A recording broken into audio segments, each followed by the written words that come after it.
Bonjour à tous, nous voilà pour un nouveau shiur du grand Rabbin d'Israël, le Rav Israël Yosef Shalita.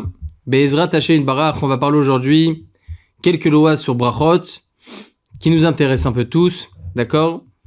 Et on va essayer de développer ensemble une loi intéressante.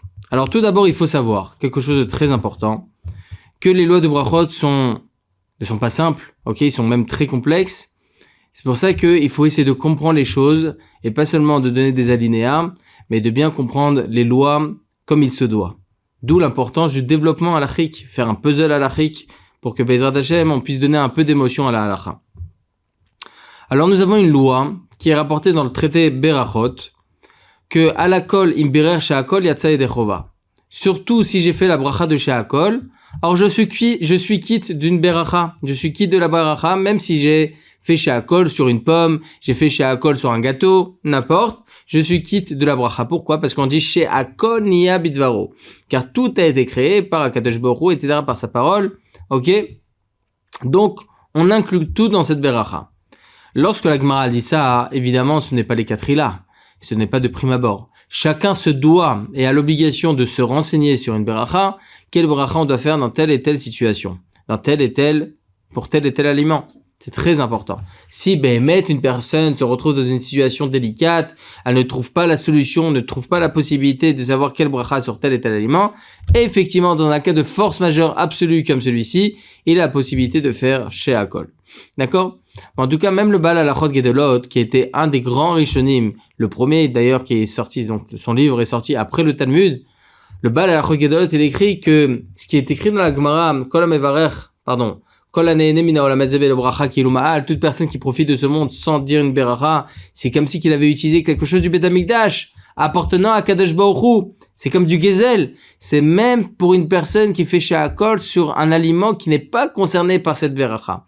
D'où l'importance de bien connaître les lois de brachot et connaître la bracha, la bénédiction sur tel et tel aliment. D'accord? En tout cas, voilà ce qui est écrit. Une personne, du moins, qui a fait she'akol sur un aliment, et après il se rend compte que ce n'est pas la bracha adéquate à tel aliment, il est quitte. Il n'est pas obligé de refaire la bracha. Il a fait mieux. La question est, en ce qui concerne la bracha acharona, la bracha finale. On mange un aliment. On a fait la bracha, on mange un aliment, on va faire une bénédiction finale pour louer à Kadosh Baruch Hu, etc. Est-ce que si maintenant je ne connais pas la bénédiction finale, encore une fois dans un cas de force majeure absolue, est-ce que j'ai la possibilité de me rendre quitte par Boré Nefashot? Boré Nefashot, c'est la bracha finale que l'on fait après avoir bu quelque chose, après avoir mangé un aliment. D'accord? Entre parenthèses, après avoir bu un café, un thé, on fait pas Boré Nefashot parce qu'il faut boire un révit d'un seul coup. J'ai pas envie de rentrer dans tous les détails. Mais en tout cas, après un aliment sur lequel on fait she'akol en général, ou bien boré péret sur un des fruits qui n'est pas des fruits d'Israël, on fait boré nefashot, d'accord? Ou bien sur un légume, etc. On fait boré nefashot. Donc, est-ce que boré nefashot peut inclure les autres bénédictions? Bénédiction finale. En l'occurrence, si j'ai mangé un gâteau, je dois faire à la mechia. Ça s'appelle la bracha de me'ain shalosh, d'accord? Si je dois faire à la mechia, je ne connais pas par cœur la mechia. Est-ce que j'ai la possibilité de me rendre quitte en disant boré nefashot? Est-ce que ça peut être le même principe que chez Akon Niya Bidvaro? Alors écoutez bien le Kaf HaChaim dans le Siman 202 alinéa 79. Le Igrod Moshe, le Rav Moshe Feinstein dans Orach Chaim volume 1 Siman 74. Rabbi Chaim Greinman dans ses Chidushim ou Biorim volume 2 Siman 4 alinéa 15. Le Revivot Ephraim dans Orach Chaim Siman 151 alinéa 5. Tous ces grands Acharonim tranchent la halakha qu'effectivement on pourrait, en cas de force majeure absolue encore une fois, se rendre quitte de la bénédiction finale, par exemple de la mechia, se rendre quitte par Boré Nefashot. Le Rav Israël Yosef Shalita chez Badel et Chaim Tovim, il dit, malheureusement, ils n'ont pas vu les autres poskim.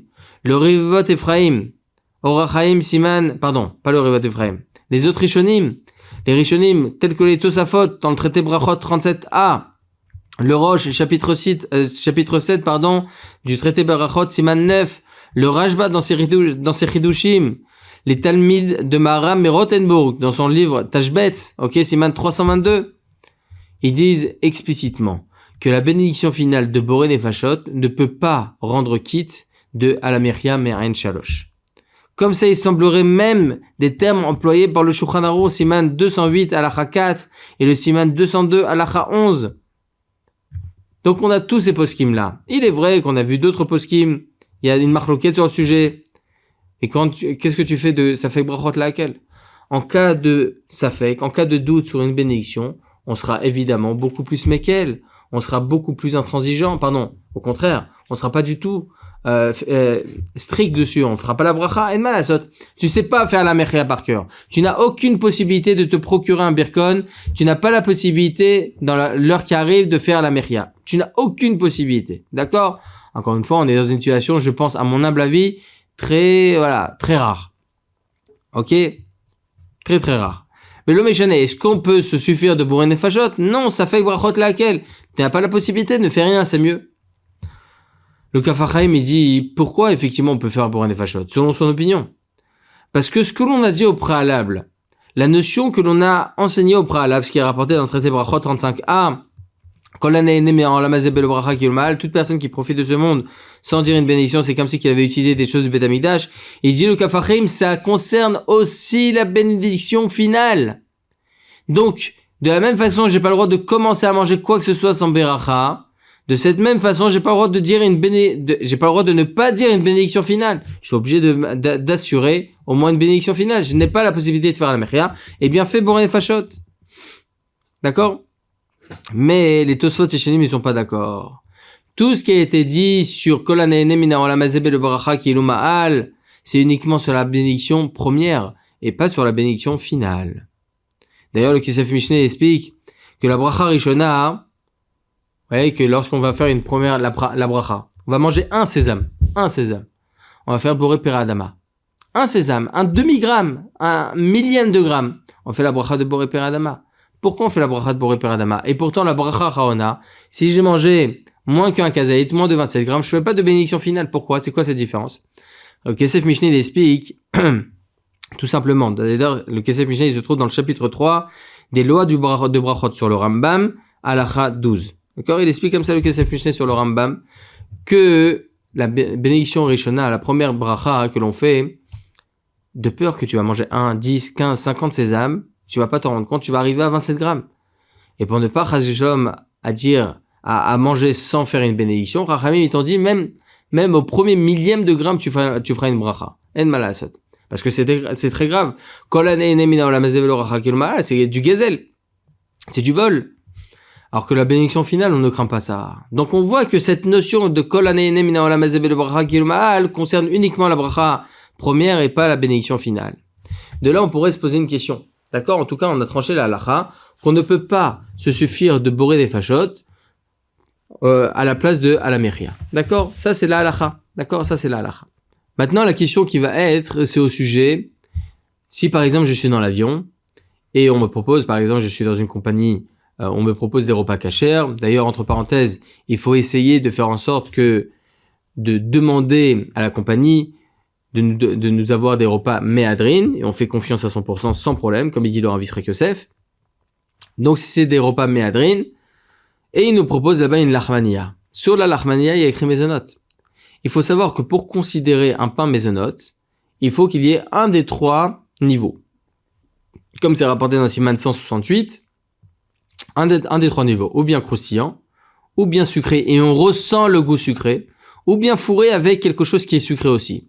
Pas une tourte au thon par exemple, ça reste à motzi lachem minaret. D'accord? Tant que ce n'est pas sucré, ça reste à motzi lachem minaret. Sauf si évidemment c'est croustillant. Si c'est croustillant, là ça devient mezonot.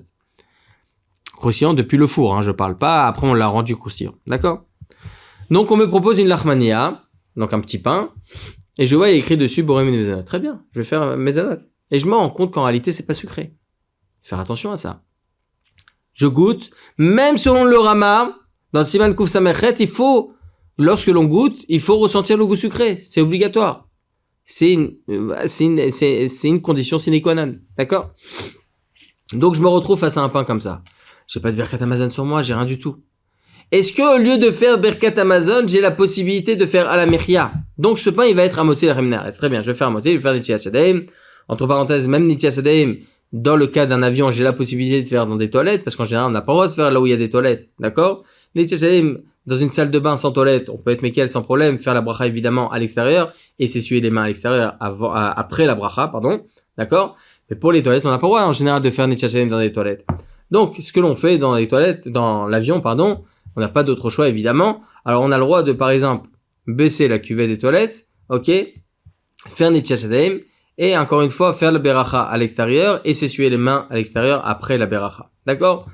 Donc de ce cas de figure, c'est comme ça qu'on devra faire. Donc on va faire Motzi Lechem Minaret sur ce pain.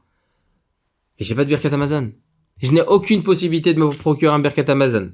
Je ne connais pas Birkat Hamazon par cœur. On va dire, c'est très rare, mais là aussi, on va parler d'un cas très théorique, mais c'est pas grave. Est-ce que j'ai la possibilité de me suffire de la Mechia ou pas? Là aussi. Comment on pourra faire? Est-ce qu'on pourra se suffire de la Mechia? Alors, pour connaître la halakha, il faut obligatoirement se pencher sur la source du Birkat Hamazon.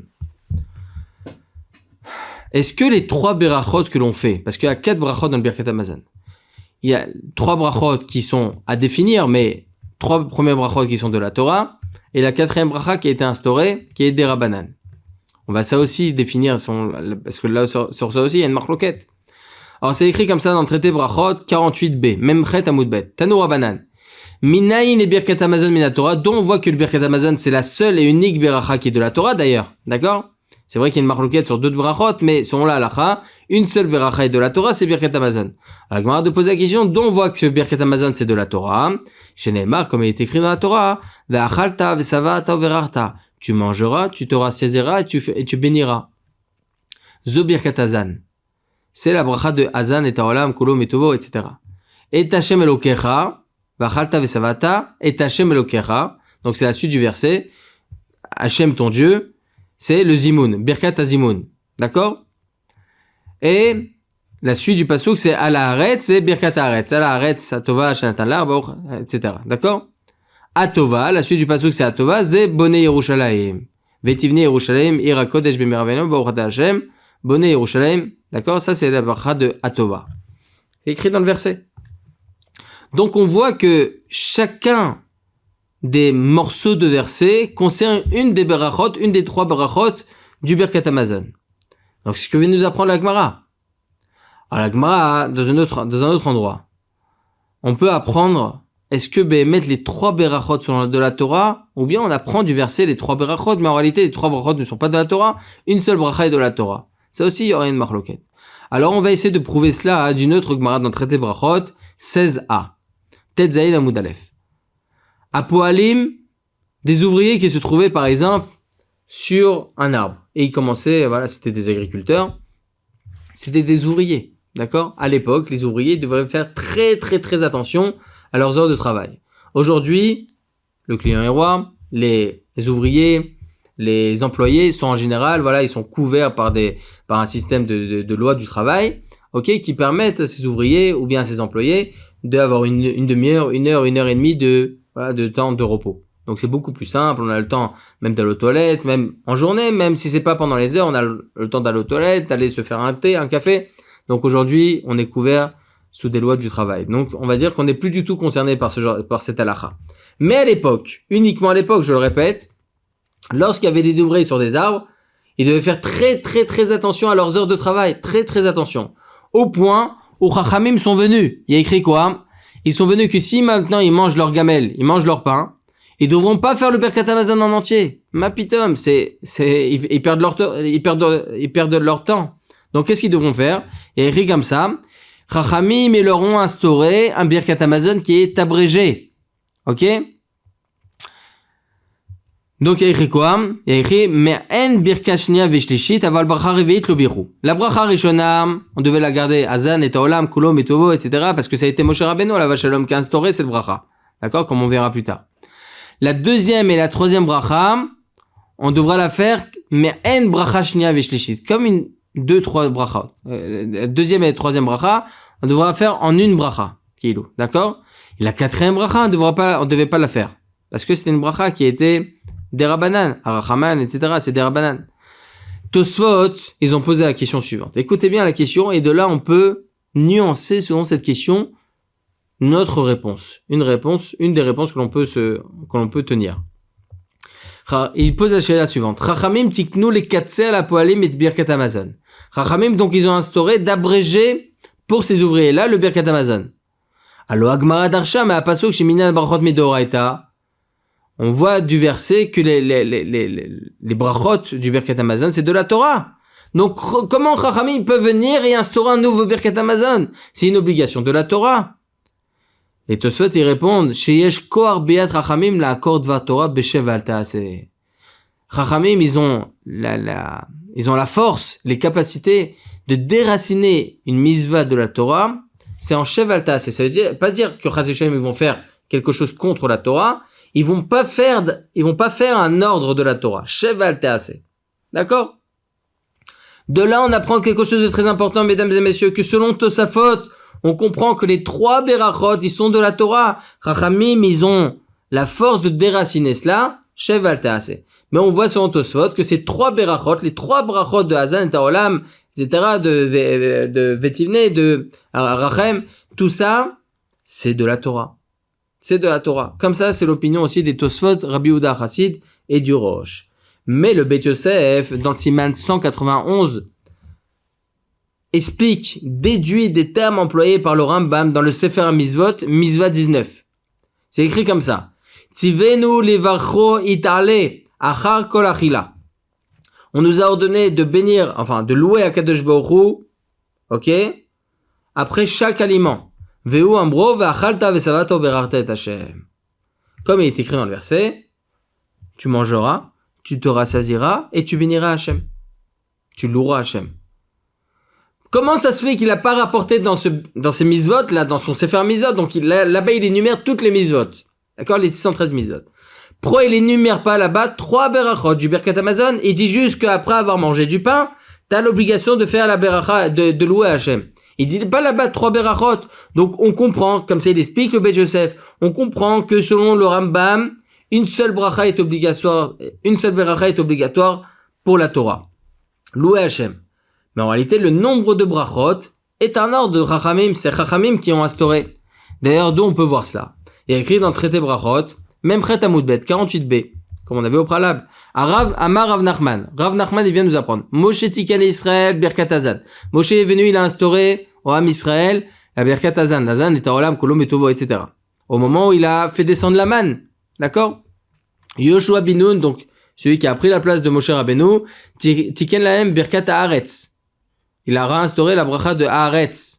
Pourquoi? Lorsqu'ils sont rentrés en Eretz Israël. David Vishlomo, David Amelech et Shlomo Amelech, ils ont instauré la bracha de Bonei Yerushalayim. David Amelech, il a instauré au Ham Israël, Al Israël Amar Val Yerushalayim Irach, pour Yerushalayim, d'accord, pour Eretz Israël. Et Shlomo, il a été Metaken pour Beit HaGadol VaHaKadosh, ok? Pourquoi? Lorsqu'il a construit le Beit HaMikdash. Atov Ametiv Beyavne, et donc la 4e bracha, Atov Ametiv Lakol, Shebechol Yom Vayom, ou Etiv Lanu, Metiv Lanu. Ça a été instauré à Yavne, au souvenir, à la mémoire par rapport à Haroug et Bétar, ceux qui sont morts à Bétar. D'Amar Rav Matna, comme il explique Rav Matna, Oto Ayom Shenitnu Haroug et Bétar Likvora, lorsque le jour est arrivé où Baruch Hashem, ceux qui ont été tués à Bétar, bon, c'est un épisode dramatique dans l'histoire juive, ok, ceux qui ont été tués à Bétar, ils ont pu, Baruch Hashem, être enterrés. Ça a été long, ils ont attendu pas mal de temps, plusieurs mois, avant d'être enterrés. Le jour, Baruch Hashem, ils ont pu être enterrés. Chachamim, ils ont été metaken, et ils ont instauré à Yavne, justement, la bracha de Atov, à Metiv Lakol, Shebechol Yom Vayom. Donc voilà, qui a instauré chacune des berachot. D'accord? La Gemara se termine comme ça. On comprend donc du Rambam qu'il a appris de cette Gemara que l'instauration de chacune des brachot effectivement a été faite par un être, par un humain. Moshe Rabbeinu, Yoshua bin Nun, David et Shlomo et les Chachamim Yavne. Donc l'instauration des brachot, des 3 berachot, des 3 premiers brachot, Moshe Rabbeinu, Yoshua bin Nun et David et Shlomo, c'est des Rabbanan. Le nombre de brachot est des Rabbanan. Une beracha selon le Rambam est obligatoire. D'accord? Selon cela, selon le Rambam, si maintenant je ne sais pas Birkat Hamazon par cœur, je ne sais pas le faire par cœur, je n'ai aucune possibilité, encore une fois, c'est un cas, à mon humble avis, théorique. Ok? Aucune possibilité de se procurer un Birkat Hamazon, selon le Rambam, on pourrait se suffire de Birkat Me'en Shalosh, comme les 3 brachot du Birkat Hamazon. À la Mechia. On pourrait se suffire de la Mechia. Une bracha suffit, alors fais à la Mechia. Alors que selon Tosafot, que les 3 brachot sont de la Torah, on peut pas se suffire de la Mechia. Rapportons une preuve à ce qu'on est en train de dire. Que ce soit pour le Rambam, comme le Rambam, ou bien comme les Tosafot. Marloquette, encore une fois, on n'a pas vu la halakha. Il y a écrit dans le Tour sur les lois de Shabbat, Siman Resh Samerchet, Siman 268. Il rapporte là-bas en nom de Rav Moshe Gaon et du Rav Nitrunae Gaon. Ils étaient il y a 1000 ans, d'accord? Et une personne est partie dormir, veille de Shabbat, on est l'heure d'hiver, c'est très compliqué, mais l'homme est chané, il est parti dormir, il était fatigué. Il se réveille en sursaut, il se retrouve nuit noire. Shabbat est rentré, etc. J'ai même pas fait mitra. Il s'habille vite, il va vite à la tefila. Il se rend compte que tous les fidèles, ils ont déjà commencé à Kriyat Shema et ils vont pour commencer maintenant la Hamida. Il fait vite avec tout le monde. Évidemment, là, il est dans un cas de figure où il est anous, il n'a pas fait attention de l'heure, il était endormi. Il est obligé de refaire Tashlumin. On lui autorise de refaire Tashlumin, c'est-à-dire de se rattraper sur son mitra, de faire 2 fois la tefila de Arvit. D'accord? Arvit de Shabbat. Et là, il se dit, évidemment, je vais faire la Hamida avec tout le monde maintenant. Donc, il fait la Hamida avec tout le monde. Ensuite, il refera Kriyat Shema. Si vraiment il arrive à la Hamida, il fait la Hamida avec tout le monde et ensuite il fait Kriyat Shema. Mitra, c'est pas ça. Mitra, il doit faire obligatoirement Ashrei avant la Hamida. Pour Arvit, on lui autorise de faire le Kriyat Shema après, les brachot du Kriyat Shema, le Shema après, etc. D'accord? Entre parenthèses. Donc, il fait la Hamida avec tout le monde. Très bien. Maintenant, il doit faire une deuxième Hamida. Et là, il se dit, regarde, je suis épuisé, je suis éclaté, épuisé de la semaine. J'ai envie de me rendre quitte du Shelat Tzibour. Le Shelat Tzibour, l'officiant, donc après la Hamida, qu'est-ce qu'il fait lui? Il fait ce que l'on appelle la bracha de Me'ain Sheva. Au même titre que la bracha de Me'ain Shalosh, ça représente comme le Birkat Hamazon, mais pour du Mezanot. On fait Me'ain Shalosh comme les 3 brachot du Birkat Hamazon. On fait Ala Mechav à Kalkala. Me'ain Shalosh comme les 3 brachot. Eh bien, il faut savoir que la bracha de Me'ain Sheva, c'est quoi? Que l'on fait après, donc vendredi soir, après la Hamida, par l'officiant. C'est comme les 7 berachot qui se trouvent dans la Hamida. Chachamim, ils ont instauré 7 berachot par Hamida le jour de Shabbat pour ne pas faire trop long, etc. Donc, Chachamim, ils ont instauré 7 berachot. Eh bien, le Shelat Tzibour, après avoir officié vendredi soir, il devra reprendre cette Hamida, mais Ain Sheva, comme les 7 berachot. Hashem Elokai Avraham, Elokai Israël, Elokai Yaakov, Ael Agadol, Agibor Vanora, El Elyon, Konei Shamayim Va'aretz, etc., etc. Donc, c'est comme les 7 berachot, mais Ain Sheva. Lui, il se dit, il est épuisé. Il a pas les nerfs de refaire une autre Hamida. Il a envie de savoir, est-ce qu'il a le droit de se rendre quitte? Il va voir le Shelat Tzibour et il dit, regarde, rends-moi quitte de cette bracha. Comme ça, au moins, ça peut faire office de Tashlumin. C'est comme si je me rattrapais de la Hamida. Est-ce que c'est possible ou pas? Alors, regardez ce que disent le Rav Nitrunae Gaon, le Rav Moshe Gaon. Il dit, selon la halakha, que c'est possible. C'est possible. Il a le droit d'être à côté du Shelat Tzibour avant qu'il reprenne la Hamida. Il dit, regarde, rends-moi quitte de Brachat Mein Sheva. Il dit, d'accord, je te rends quitte. Lui, il pense à se rendre quitte. Il parle pas, évidemment. Il pense à se rendre quitte et ça marche. Alors, le tour, il pose une sheila sur les Géonim. Comment c'est possible qu'il peut se rendre quitte de la Brachat de Mein Sheva, faite par le Shelat Tzibour? Lui, il a l'obligation, en tant que Tashlumin, de refaire ces 7 berachot. Et pas faire un low cost de cette brachot de Me'ain Sheva. Comment c'est possible? Et donc le tour, lui, il est cholek sur les Géonim. Lui, il a la possibilité, c'était il y a 750 ans à peu près le tour. Il avait la possibilité d'être cholek sur des Géonim il y a 1000 ans. D'accord? Le Beit Yosef, il vient expliquer. Donc lui, il est cholek le tour. Il dit non, il peut pas se rendre compte comme ça, il est obligé de refaire la Mida. Le Beit Yosef, il vient expliquer l'opinion des Géonim. Il dit la chose suivante. La tefila de Arvit, c'est différent. Vous savez, on a Shacharit, Mitra et Arvit. Shacharit, ça a été instauré par Avraham Avinu. Avraham Avinu, Vayashkem Avraham Aboker. Il s'est levé à Avraham le matin pour aller prier. Donc, il a fait quelque chose pour aller prier. Il a instauré là-bas la prière de Shacharit. Vayetse Israq, la Soach Basadeh. Son fils Israq Avinu, il est sorti dans le champ, la Soach Basadeh, pour parler dans le champ. Pas pour parler à des épis, hein. Et pour parler à Kadosh Baruch Hu, il a fait la tefila de Mitra. Comme ça, c'est écrit dans les Mefarshim. Yaakov Avinu, c'est lui qui a instauré Arvit, mais à quelle occasion? Ve'evga bamakom, il s'est retrouvé dans un endroit, il a prié là-bas. Il n'est pas parti dans un endroit pour instaurer la tefila de Arvit. Il s'est retrouvé. Donc là-bas, il a instauré Arvit. Chachamim, ils disent là, d'ailleurs, c'est le Zohar Kadosh qui en parle. Il dit la chose suivante. Shacharit et Mincha, c'est une obligation. A été instauré par Avraham Avinu et Yitzhak Avinu, c'est une obligation. Arvit, ça n'a pas été, il n'est pas venu prier à Yaakov Avinu. Il n'est pas parti d'un endroit pour prier. Donc, Arvit Reshut. C'est-à-dire quoi, Arvit Reshut? Non obligatoire, littéralement parlant. Évidemment, Arvit, tout le monde doit le faire, mais dans certaines conditions, on n'a plus l'obligation de faire Arvit. Par exemple, pendant le Covid, ça existait très fortement, où il y avait que 10 personnes dans un mariage, par exemple, que 10 personnes dans un mariage, et donc chaque personne qui était là était vraiment une pierre angulaire pour la joie des Khatanim. Donc il fallait qu'il boive un petit peu, évidemment pas trop, Chas de Shalom, d'accord? Boire un petit peu pour réjouir un peu le Khatan. Et là il va boire un petit peu, il a la tête un peu qui tourne et tout ça. Là cette personne-là, elle est exemptée de Arvit. Il peut pas se dire non, interdit de boire, parce que dans une demi-heure ça arrive l'heure de Arvit. Interdit de boire, interdit pour une personne de faire cette fille-là alors qu'il est un peu sous, d'accord? Là, cette personne-là a l'obligation d'être Mesameh Khatan Vekala. Encore une fois, pas trop boire, évidemment. Mais il a l'obligation, voilà, d'être joyeux pour le Khatan. Là, Arvit Reshut. Là, Arvit, il devient non obligatoire, entre guillemets. Donc, regardez ce que disent Rachamim. Shacharit et Mincha, étant donné que c'est une obligation, Rachamim, ils sont venus, ils ont instauré une Chazarat Hashatz. Ils ont instauré une tefila qui va venir après la Hamida, la Chazara, ce qu'on appelle la Chazara, une répétition de la Hamida pour ceux qui ne savent pas lire. Il y en avait plein à l'époque qui ne savaient pas lire. Bien qu'aujourd'hui, Baruch Hashem, tout le monde sait lire, etc.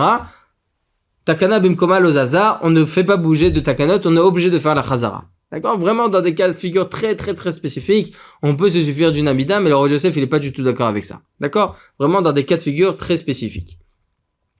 Donc, la Chazara, elle doit se faire pour Shacharit et Mincha. Arvit, on ne fait pas de Chazara. Arvit, on fait pas de Chazara. D'ailleurs, toute la semaine, on fait pas de Chazara. Alors, c'est quoi cette bracha de Mein Sheva? La bracha de Mein Sheva, il dit le tour. C'est quoi cette bracha de Mein Sheva? Pourquoi Chachamim, ils ont instauré une nouvelle bracha lorsque le Shear Tzibur, il a terminé sa Hamida vendredi soir, il est obligé de faire bracha de Mein Sheva. Elle dit la Gemara, c'est pas une Chazara. C'est pas une répétition de la Hamida. La Gemara, elle explique qu'à l'époque, les synagogues étaient à l'extérieur de la ville, ils étaient dans les champs. Et certaines personnes pouvaient arriver en retard à la tfila. Et il se pouvait qu'il y en a certains qui se retardaient. Tout le monde avait terminé sa Hamida, tout le monde avait terminé sa tfila. Tout le monde sortait. Et eux, une ou deux personnes, ils étaient encore à l'intérieur de l'enceinte de la synagogue. Ils n'avaient pas encore terminé leur tfila. Donc Rachamim, ils ont dit, étant donné que ça pouvait faire peur, on ne pouvait pas pendant Shabbat porter, il n'y avait pas de torche, etc. C'est assourd pendant Shabbat. Il pouvait y avoir des brigands, etc. qui pouvaient, Chas Shalom, leur faire du mal. Chachamim, ils ont instauré une nouvelle beracha, la bracha de Mein Sheva. Mein Sheva. Le Beit Yosef, il explique, étant donné que le Arvit, il est reshut, en soi, entre guillemets, les non obligatoires, entre guillemets, on peut se suffire de la bracha de Mein Sheva pour se rendre quitte de Tashlumin. Mais effectivement, en général, on peut pas se rendre quitte. Donc, il explique de là le Beit Yosef. À plus forte raison chez nous, Birkat Hamazon, c'est une obligation. Une obligation. Comment on pourrait se rendre quitte, de Bercha de Mein en Shalosh? C'est pas possible. D'accord? En tout cas, la Chalema, c'est, même s'il y a une marloquette, Maracha Likrat Maracha, on peut voir des poskim de part et d'autre, à la Chalema, ça fait brachot laquelle. Une personne qui ne sait pas faire Birkat Hamazon par cœur, il ne peut en aucun cas se suffire de la Mechia. De la même façon qu'on ne peut pas se suffire de Boré Nefashot pour n'importe quel aliment, la même chose, on peut pas se suffire de la Mechia pour Birkat Hamazon. Allah Khalema, c'est une personne qui vraiment n'a aucune possibilité de dire Birkat Hamazon. Il n'a pas de Birkat Hamazon, il ne connaît pas par cœur. Il n'a aucune possibilité de se procurer un Birkat Hamazon. Et il sait pertinemment que les 72 minutes vont passer. Il devra pas faire la Mechia, il devra rien faire. Shev et Altea Sadif. Baruch Adonai Le'olam. Amen ve Amen.